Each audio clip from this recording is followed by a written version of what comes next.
Собрались мы как-то с медвежонком гулять идти, но проснулся он. И что же случилось?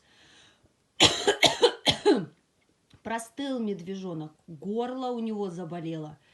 Что же делать? В аптечке лекарства все закончились, к врачу записались. Но пока приема дождемся, надо же как-то помочь больному горлышку.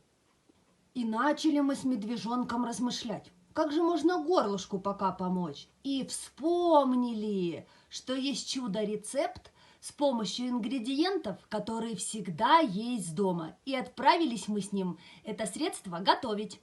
Самый лучший способ помочь горлу – это полоскание. Пожалуй, это самый популярный и в то же время эффективный рецепт для полоскания при воспалительных заболеваниях горла. Для приготовления раствора нам понадобится соль, сода и йод.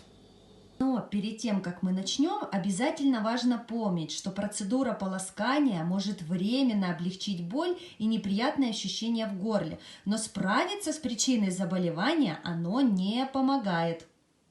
Также обязательно мы придерживаемся той рецептуры, которая будет указана. Не перебарщиваем с ингредиентами, так как это может нанести дискомфорт и вред вашему здоровью.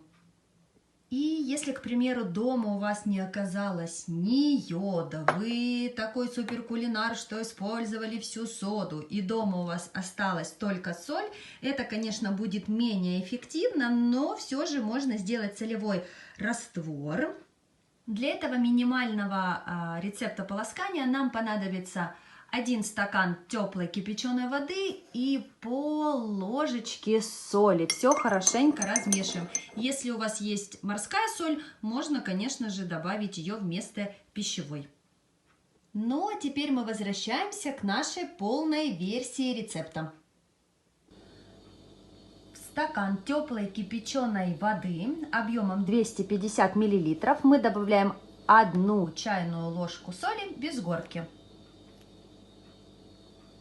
Также добавляем 1/2 чайной ложки соды. И украшаем наш лечебный коктейль полоскательный 2 каплями йода.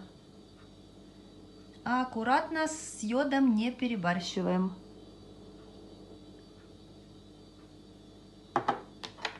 Все хорошенечко перемешиваем.